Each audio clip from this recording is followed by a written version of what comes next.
Monique, spectatrice de la chaîne, m'a demandé s'il était possible de faire un tirage de cartes au sujet d'un chanteur français.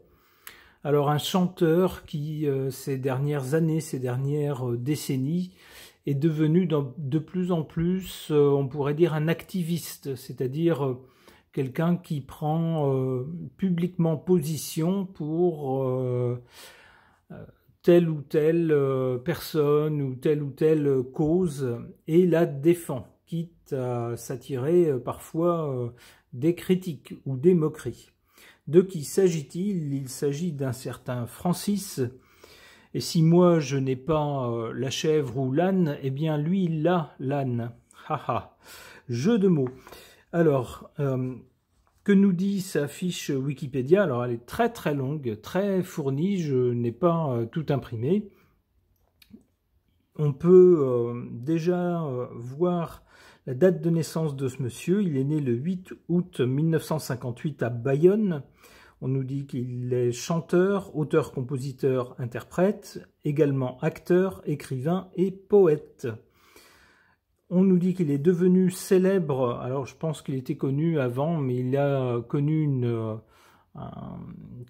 chanson qui a connu un grand succès, qui s'appelait « On se retrouvera », bande originale du film Le Passage en 1986.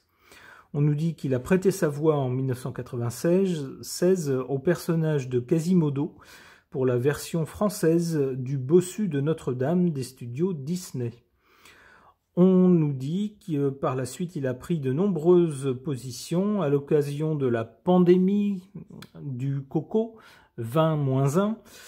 Il a tenu des propos qualifiés de concon et de ploplo, vous voyez, et a appelé à la désobéissance civile.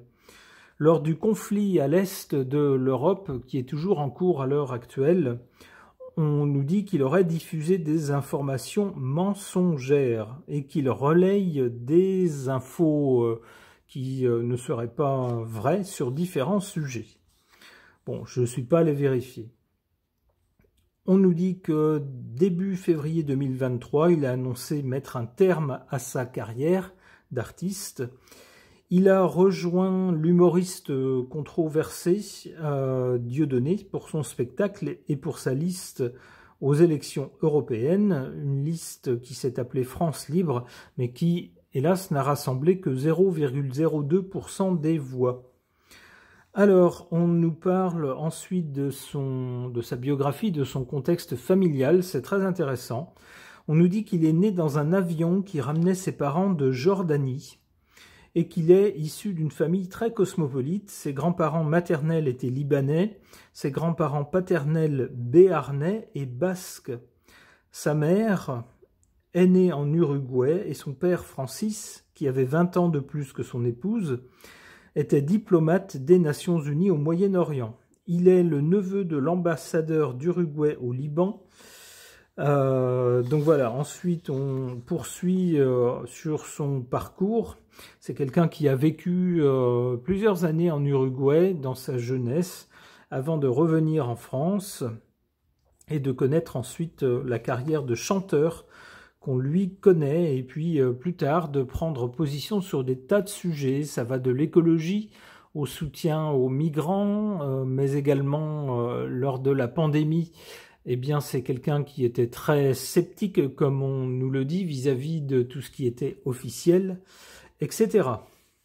Alors, avant de tirer les cartes pour ce monsieur, on peut peut-être jeter un coup d'œil à son ciel de naissance. Alors, c'est bien, puisqu'on a des données fiables.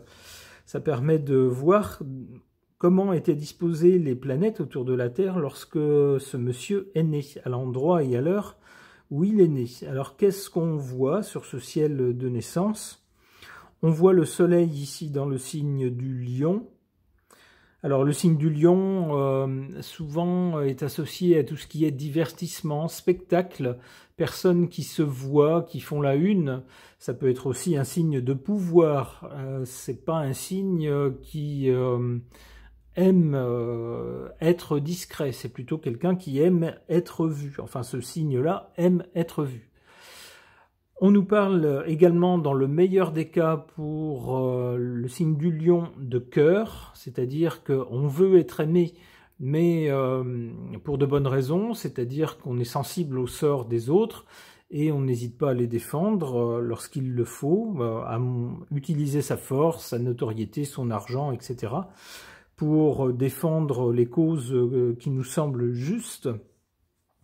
C'est ce qui peut ressortir ici, avec ce soleil dans le signe du lion, qui se trouve dans le secteur 11, c'est le secteur des projets, des soutiens, on pourrait dire des amis, mais plutôt des personnes qui soutiennent, des personnes influentes.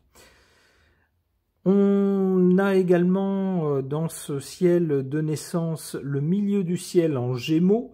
Le milieu du ciel, c'est l'endroit vers lequel on va dans la vie, par opposition au fond du ciel qui est l'origine, les origines. Alors, les origines ici tombent dans le signe du Sagittaire qui est associé à l'étranger. Alors, comme par hasard, ses parents soit étaient d'origine étrangère, soit se sont beaucoup trouvés à l'étranger, lui aussi dans sa jeunesse. En revanche, dans son fond de ciel, on voit cette planète pas très drôle, Saturne, qui est associée souvent à la prise de responsabilité, au fait de devoir grandir par soi-même, de se retrouver face à ses responsabilités.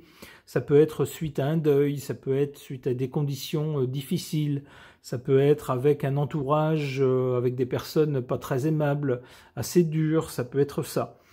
Ici, heureusement, cette planète Saturne est bien reliée, on le voit ici à Jupiter, Jupiter et Neptune, bien relié également ici à son soleil. Ça peut donner justement quelqu'un qui, avec ce beau trigone soleil-Saturne, quelqu'un dont la personnalité s'affirme dans le temps. Peut-être quelqu'un qui a un peu du mal à trouver sa place en début de vie, mais qui, plus le temps passe, mieux il se sent, et plus il se sent, comment dire, sûr de lui, sûr de ce qu'il veut ou de ce qu'il ne veut pas, de ses choix, et des choses qu'il faut défendre, par exemple. Alors on voit également ici le soleil est tout à côté de la planète Uranus. Uranus, c'est la planète de l'individualisme. Là où se trouve Uranus, on ne suit pas le troupeau, on fait les choses à sa façon, on refuse de se plier aux diktats des autres, et on entend bien d'ailleurs que chacun soit libre de faire ce qu'il veut. Ici, cette planète est associée à son soleil, à l'essence de sa personnalité. On peut deviner une personnalité assez originale, et surtout quelqu'un qui n'aime pas les entraves. Qui entend se libérer. Alors, de contraintes réelles ou imaginaires, c'est à lui de voir. En effet, sa fiche Wikipédia nous dit que c'est quelqu'un qui a renoncé en quelque sorte à la propriété de pas mal de ses œuvres, que ce soit chansons ou autres. Eh bien, pour certaines de ses œuvres, il n'est pas propriétaire de ses droits. Il a décidé d'en faire des œuvres que tout le monde peut partager. Également, c'est quelqu'un qui a renoncé à avoir un domicile. Il est volontairement sans domicile fixe. C'est-à-dire que c'est quelqu'un qui se considère citoyen d'un peu partout et ne souhaite pas avoir d'attache. On voit bien cela avec cette conjonction ici, Soleil-Uranus. Quelqu'un d'une personnalité donc assez originale. En revanche, on voit que ce soleil ici est mal relié par un carré, à la fois à la Lune et à Mars. Alors, le soleil en carré à Mars, ça peut donner une personnalité agissante, quelqu'un qui aime l'action, qui aime agir, qui ne se contente pas de rêver ou de parler, mais qui veut agir pour changer les choses, surtout avec Mars ici dans le signe du Taureau, un signe terrien, concret, matériel. On veut agir dans le concret, concrètement. On ne veut pas se limiter à des paroles. Mais ici, on voit que ça s'accorde assez mal avec son soleil. ça peut suggérer une personnalité qui parfois va, comment dire, en cas de confrontation avec d'autres personnes, va s'énerver peut-être, va vouloir s'imposer à la limite contre les autres. Non pas faire ce qu'il veut en disant bah vous faites ce que vous voulez mais moi je fais à ma façon et puis voilà, mais vraiment là il y a une source de conflit potentiel.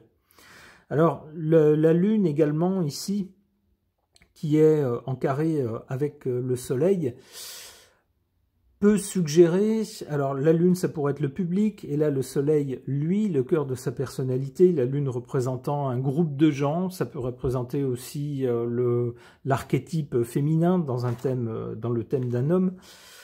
Ça peut représenter une popularité qui existe, puisque les deux astres sont en relation, mais à éclipse, ou alors subissant des revers, puisqu'il y a un carré.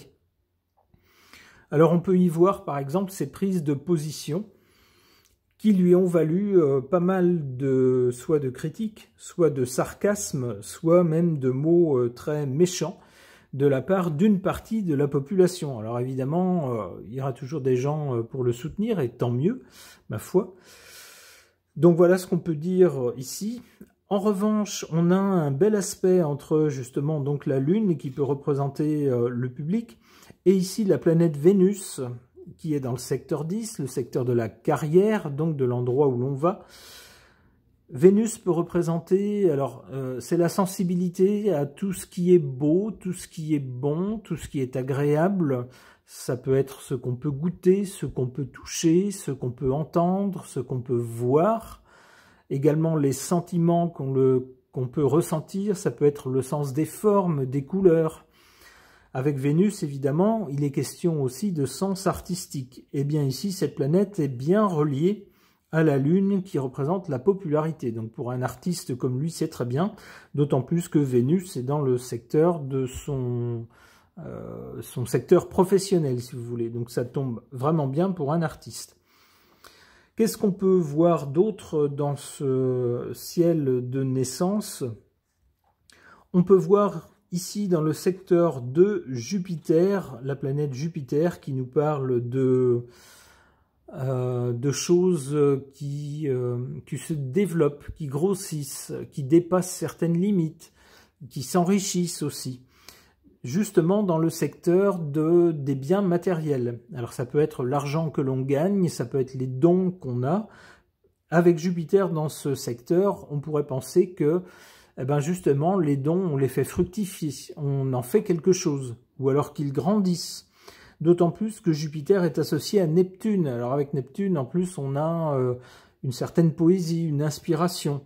Et puis Neptune, c'est on pourrait dire la dilatation maximale, on occupe tout l'espace. C'est très favorable ici à des revenus confortables. Sauf que, eh bien, on voit ici une opposition de ces deux planètes. Elles sont opposées ici à Mars. Attention à... alors, Mars-Neptune, on peut retrouver ça chez des artistes parce que c'est l'aspect d'une lutte avec Mars pour un idéal avec Neptune. Problème, il est possible qu'on lutte pour un idéal soit qui soit complètement frelaté, soit qu'on se fasse avoir avec Neptune. Neptune, c'est un brouillard qui n'est pas toujours très franc. Il est possible aussi qu'on lutte pour au final que le motif de la lutte disparaisse, s'évanouisse avec Neptune. Il est possible également qu'il y ait une fraude, surtout avec Jupiter en face. Jupiter représente aussi la loi. Il est possible que pour les combats qu'on mène, on se retrouve face à la loi, avec Jupiter ici. Donc attention, on pourrait conseiller à ce monsieur, attention, alors c'est bien d'avoir des valeurs, d'essayer de lutter pour les valeurs en lesquelles on croit, mais est-ce que ça vaut le coup de se retrouver devant la justice parfois? Attention, est-ce que le jeu en vaut la chandelle? Qu'est-ce qu'on voit d'autre? On pourrait voir ici Vénus, qu'on appelle le petit bénéfique, qui est en carré avec Jupiter, qu'on appelle le grand bénéfique. Les deux planètes, là où elles se trouvent, tendent à accorder des choses, à souligner le côté agréable de la vie avec Vénus. Vénus nous procure des sensations agréables, une jolie voix, quelqu'un de joli ou une jolie œuvre d'art, de l'argent également. Jupiter, là où il se trouve, accorde bien plus. Il accorde les choses, mais très très largement. Il fait fructifier, il fait développer, il fait s'enfler, il fait s'enrichir les secteurs, les choses qui sont touchées par le secteur où il se trouve. Ici, les deux planètes sont en carré. Quand il y a ce carré-là, il y a le danger un danger, je dirais, de gloutonnerie, c'est-à-dire de se gaver de tout ce qui est bon, sans frein, sans limite. C'est-à-dire qu'on en veut toujours plus. C'est bon, ça fait du bien, on continue, on met le pied sur l'accélérateur, et puis on veut pas, avec Jupiter, on n'a pas conscience des limites, d'ailleurs on ne sait pas ce que ça veut dire, et on n'en veut pas. Donc, il y a toujours le risque à un moment donné, forcément, qu'on soit sanctionné, et que les bonnes choses finissent par s'arrêter. Donc attention également, on pourrait conseiller à ce monsieur de faire attention, d'avoir toujours un sens de la mesure.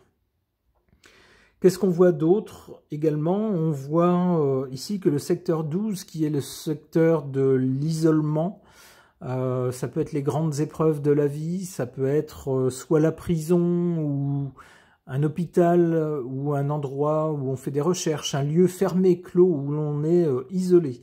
Attention à ce monsieur parce que ce secteur est occupé.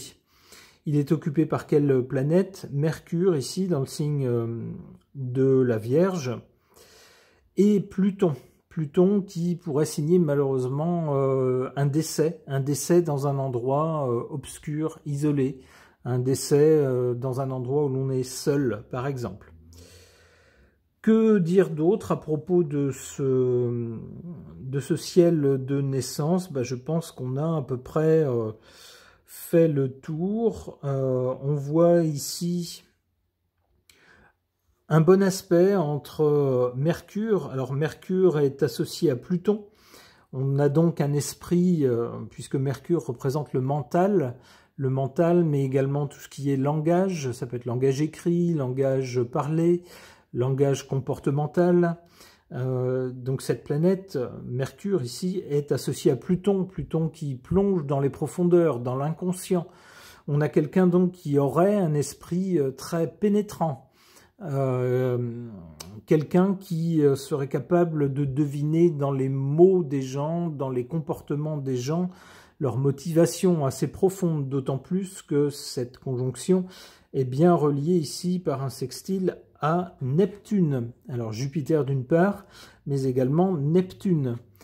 Alors avec Neptune, c'est pareil, on a une plongée dans l'inconscient collectif. Donc on a quelqu'un qui est mentalement capable de saisir la longueur d'onde d'un public, des gens d'une génération, par exemple. Évidemment, pour un artiste et pour un activiste, c'est un aspect qui peut servir. Voilà donc un tour d'horizon de ce ciel de naissance de ce monsieur. On peut passer maintenant à un tirage de cartes. On va voir ce que les cartes peuvent nous dire pour ce monsieur, pour cet artiste et cet activiste.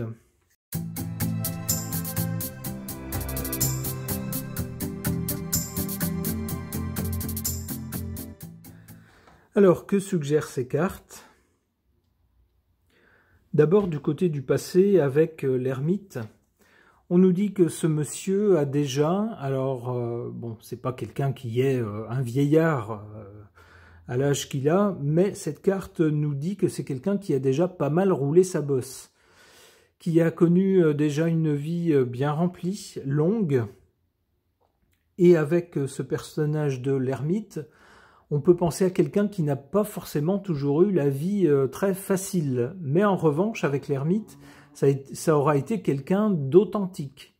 Quelqu'un qui a cherché à apporter la lumière là où il pensait pouvoir justement l'apporter. Et pour cette raison, lorsqu'on choisit la voie de la sincérité, de l'honnêteté, eh bien, ça fait pas toujours plaisir à tout le monde, ça fait pas toujours plaisir au système dans lequel on vit, et souvent, c'est ce que nous dit l'ermite, dans ce cas-là, on est seul. C'est le cas de ce monsieur. C'est ce que suggère cette carte du côté du passé. C'est quelqu'un qui a cheminé, souvent, malgré sa position d'artiste, plus ou moins dans le showbiz. Sa biographie nous dit que c'est quelqu'un quand même qui a une personnalité assez particulière, qui cherche à se détacher du matériel. Ça va bien avec l'esprit de l'ermite, ça va bien dans l'esprit de quelqu'un d'authentique, mais souvent quand on suit ce chemin-là, on n'est pas toujours compris, et c'est pas, comment dire, c'est pas l'attitude de la majorité des gens dans le showbiz qui, au contraire, sont pour beaucoup assez matérialistes et paillettes, sans que ce soit une critique. Eh bien, ce monsieur-là, apparemment, pas du tout. Pour le présent, on a cette carte de la Lune qui nous parle d'incertitude, de choses changeantes, de choses mouvantes. Tout n'est pas très clair. Peut-être qu'il y a des choses qui sont claires pour lui et d'autres qui le sont moins. Et ce qui est générateur d'inquiétude. Pour l'avenir, ce monsieur aura des choix à faire. Il se trouvera à une croisée des chemins. Il va falloir qu'il fasse un choix. Alors, peut-être qu'il s'agit du choix de de sa carrière d'artiste. On a vu dans sa biographie que c'est quelqu'un qui a choisi de mettre fin à sa carrière d'artiste. Alors, je ne sais pas si c'est quelque chose de facile lorsqu'on a vécu toute sa vie justement dans ce milieu-là, que c'est ce qui a fait sa notoriété, ce qui a fait toute sa vie finalement, de dire tout d'un coup « j'arrête tout ». Avec la Lune, pas sûr que cette décision, même s'il l'a annoncé certainement en ayant l'air sûr de lui, c'est quelqu'un du signe du Lion, donc lorsqu'on est du signe du Lion, on apparaît sûr de soi, mais pas sûr qu'il le soit autant que ça en lui-même. L'amoureux tendrait à nous dire que, peut-être pas trop, qu'il aurait peut-être des choix à faire dans un avenir proche. Alors les choix, ça peut être également le choix peut-être de s'engager en politique ou pas. On voit on a vu dans sa biographie qu'il a déjà tenté de le faire, mais pas vraiment avec succès. Bon, qu'est-ce qu'on fait dans ce cas-là? Est-ce qu'on continue à défendre ce à quoi on croit dans le champ politique, même si le succès n'est pas au rendez-vous, ou est-ce qu'on fait autre chose? C'est peut-être ça les choix qu'il aura à l'avenir.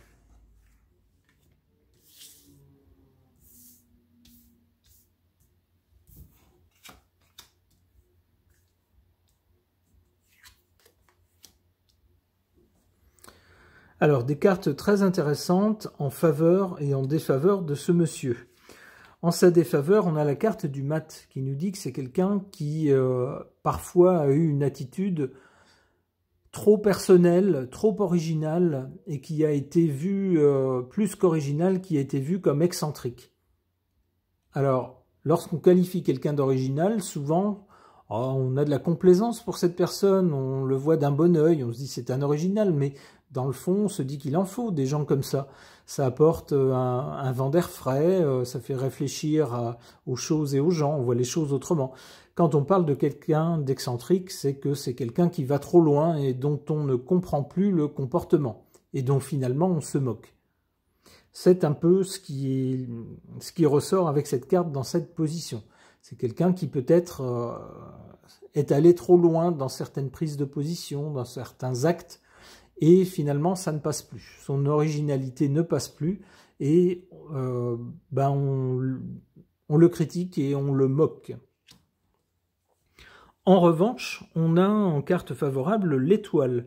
Il semblerait que c'est quelqu'un qui, mine de rien, soit toujours protégé, et une bonne étoile au-dessus de sa tête, quoi qu'il fasse, et même si ses actes ou ses prises de position ne plaisent pas toujours, ou pas à tout le monde, eh bien, mine de rien, bon, c'est quelqu'un qui est dans le paysage, c'est quelqu'un auquel on va pas chercher des noises, finalement, et puis c'est quelqu'un qui poursuit son chemin, qui est toujours là.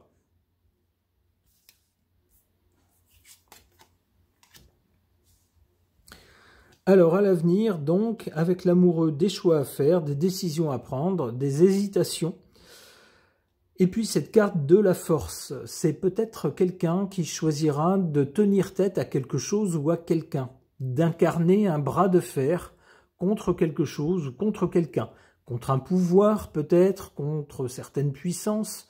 Ça peut être ça, puisqu'on a vu que c'est un peu son champ d'action dans l'activisme, ça pourrait être ça. Ça pourrait être quelqu'un qui se retrouverait face à quelqu'un d'autre, face à une société, face à un groupe de gens, par exemple.